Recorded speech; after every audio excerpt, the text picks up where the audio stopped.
challenging task. It may be challenging for others. Well, Pat, outside I walked of in this. I walked in this morning, and Pat was. What were you trying to? You were trying to log into. It wasn't Jump Cloud. No, I was trying to log into just the Wi-Fi. Just the Wi-Fi. So I've got like 19 different devices here because I can access it on one, but I can't access it on the other. So I go to the other one for this and something else to put. I have to tell you, I am ready to voluntarily give anyone who asks, including the government, a retina scan. As opposed to all of the stupid password stuff. I can't take it anymore. Oh, I do that in a heartbeat. We haven't watched our television in about 2 months. 2 months? 2 months. Why? What 2 happened? months. Well, I'm not really sure. Okay. We had the Wi-Fi changed, and we have because of we have to have firewalls and everything. I want to be safe, and I am a little paranoid. The cyber. Yeah, You have a I good am a focus little on the cyber. of the cyber, and so we have Cisco systems. It's not like I go I just have an Apple Like a normal consumer product. like a You have normal a business. Yeah, so I have absolutely no idea. I opened up. A friend came over and I said, "Can't reset the Wi-Fi." I have absolutely no idea how to reset the Wi-Fi, and they're like, "Well, where is it?" And I said, "Come on." I went upstairs and went into the equipment closet for the cyber. Opened it up and he went, "Holy!" And I said, "Yeah." So all I can think of is either push reset, but reset may reset the entire thing back to the factory settings, or I could unplug it. And we both looked at each other for a while and went, "Well, reset sounds like a bad idea because that's probably what it does." What the hell? Let's unplug it. Unplugging is worse than reset, probably. No, it didn't work. It didn't work. So anyway, because of the Wi-Fi, I couldn't get my remote control to connect to the television because the remote control on the television is through Wi-Fi on the iPads. Okay?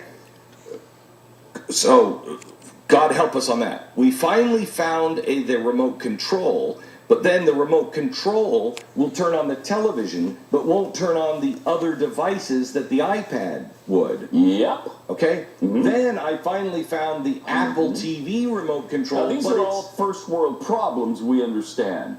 But It's infuriating. it's infuriating. I can't take it anymore. So last night we finally we're just using the mirror to use my TV. Haven't used the TV in the bedroom either. That one won't work either. Yeah, the bedroom's strictly for sleeping now. So I can't get Interesting, you didn't even include the possibility of sex. It was just either sleeping or TV. Those are the two things they're used for. So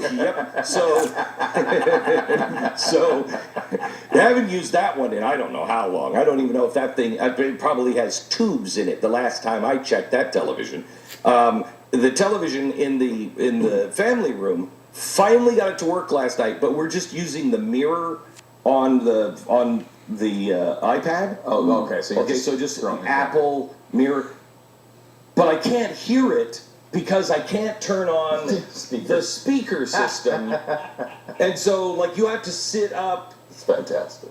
Right close to the TV to be able to hear it. It's insane. It is. We have the I told you that my wife got me that big TV for Christmas. Yes, 75 inches. And so I walk into the bedroom the other night as we're getting ready for bed. Jackie's watching Netflix on our little computer screen. What are you doing? You've got this 75-inch TV. Yeah, I can't get on anything on that, so I'm just watching it right here. It's fun. We have watched show after show after show on the iPad, sitting there next to a 65-inch television screen.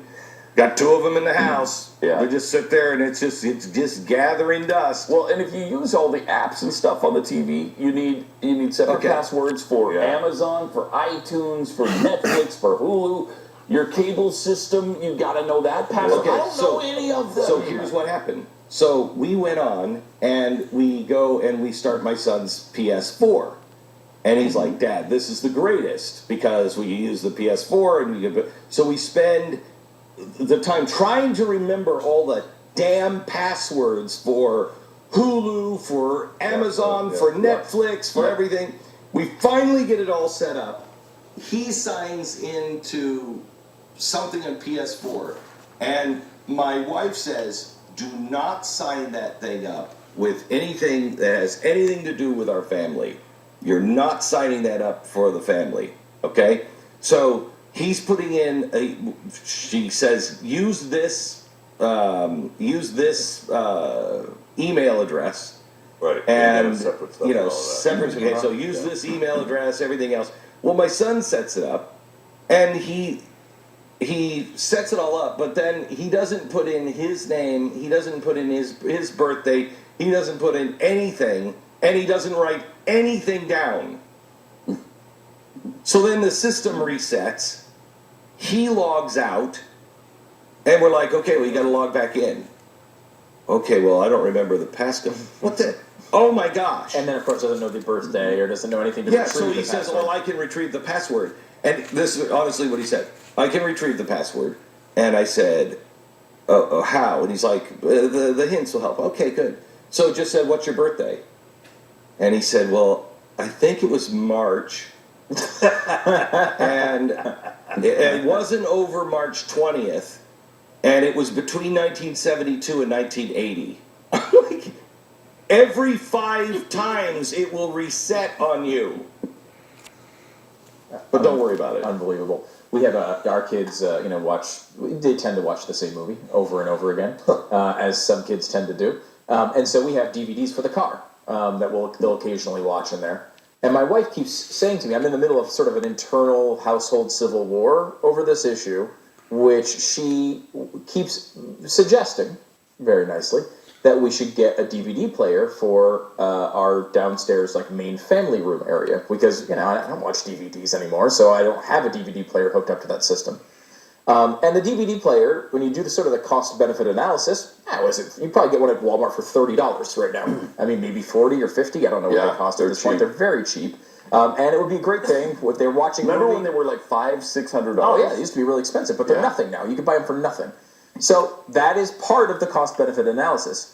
The other part is, how much do I price the frustration it will be for me to try to hook that DVD player into the system and reprogram the remote to actually make it work? Thousands of dollars. $50,000. Yeah. So is it worth $50,000 and $30 to get this DVD player? I will tell you, we've had the engineers from the studios come out, I don't know how many times, and the Wi-Fi in my house is finally working.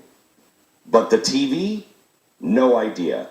I have had, these home theater experts, we'll make everything in your house work and it'll be great and it'll all be on your iPad. Shut up. I don't care if the remote control is wired to the TV and I have to have a big cable that I drag. Just make the damn thing work. Well, I got the new smart, the new Curve smart TV in the family room. I thought, I'm going to go watch one of my new movies. And it's smart TV, so I just log on to where I watch my movies, right, from Vudu. No, there's too many devices logged in. You can't watch it on this TV. God. So I just go in the bedroom. And I tell my wife, how come we can't watch it? We need to kill a device. Oh, no, we don't need to kill a device. You need to use the Blu-ray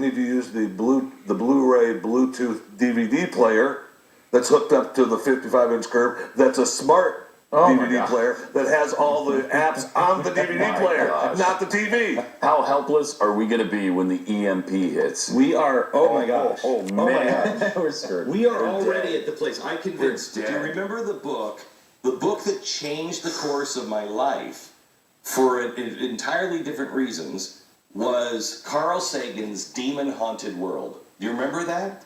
I remember you talking about it. Okay. Yeah, I've not read it. So Carl Sagan wrote a book. It was his last book before he died of cancer, and it was called The Demon Haunted World. Highly recommend it. And he talks about a time when we will go back like the days of the Renaissance, where it was a demon-haunted world, where the experts, the ones who spoke Latin, would say, oh, well, you know what's making that happen? Evil spirits. Evil spirits are making that happen to you. I can make the evil spirits go away. Because they were the only ones who spoke the language. Well, your IT guys and the people who can make these things work, when it's beyond your son, my 12-year-old, you know, it's that's saying something. When your 12-year-old can't figure it out and gives up. My son was walking around like me. I said, you're turning into an old man. He's like, oh, this is so frustrating. It doesn't make any sense. Why is this not working? And I'm like, oh, hello, Grandpa. But we're entering that world to where the people who have the answers, they can make your life all you do is you sit at home and just go, so somebody make it work. Can somebody make it work? And that's what he predicted. That Americans and the world would come to a place where you would just sit at home and go, can somebody make this work? Might I suggest something like LastPass? Have you used that? No, what is that? People on the feed are just bringing that up as well. It's a system that basically stores all your passwords and fills them in it's a for you. system? No, it's a system. It's going to make our lives easy. The word system is the enemy? I don't know. It's in my house. I haven't had TV off of my iPad. It's a freaking in website. months. It's a website. You got to remember one password, but then you go in. Once you're in there, you have all of your passwords in one place, and it fills them in for you. Yeah, but don't you have to when you remember the passwords in the beginning to put the passwords into the system? Well, it actually does like a scan of your system. A lot of people have a lot of them already stored somewhere, so it can find the ones that you have already there, and a lot of them I'm ready to write it on my forehead. It will actually dig them out of your system a lot of times. Really? Yeah, because like some that you may have forgotten, but you had stored in an old browser, you'll find those. But the point is, you do probably have to know some of them. I mean, it's not going to magically like create your passwords for you, but then it will also generate passwords for new sites that are. I don't know the passwords to any of my sites. You want to talk about your problem with Carl Sagan? Like, if this company goes out of business tomorrow, You're which there's done. no site of it, I'm going to be in trouble. But they'll give you all these crazy symbols and sevens and exclamation points and these crazy passwords you'd never be able to remember. But you just, whenever you go to the site, it automatically just logs you in, so you don't need to remember them. You just need to remember the one password to get you in the I site. was actually That's good, though. I was actually trying to watch something with my son last night, and I thought that's what needs to happen. Yeah. You need to have some system. You know, like the random One ring to rule them all. Yes, That's what we need. You need but what is the device that it would give you an auto? It would change the combination locks of very, very complex systems, like every 12 hours this combination changes, et cetera, and it would just send you what the combination is, you know, so you would have it. Yeah. I was thinking last night, that's what you need. To remain safe, you need to be able to have something that generates it and keeps it and does it for you. It's like Authy. And like what? There's Authy is one of them, and there's a Google product that does this. So like when you have it for two-way confirmation, Yes. they'll send you something. You have to open up the app to get the exact code at that second to log you into the other site. And it is like that, constantly randomly generating number combinations for high, level security, which is kind of nice, and it's pretty easy because you just have to look at one app to get. I will give you the retina. I will actually dig the retina of my eye out with a spoon and give it to you. Take my blood every hour. Yeah. Is that what you need? What do you need? I don't care what it is. Just make the damn stuff work. Now this.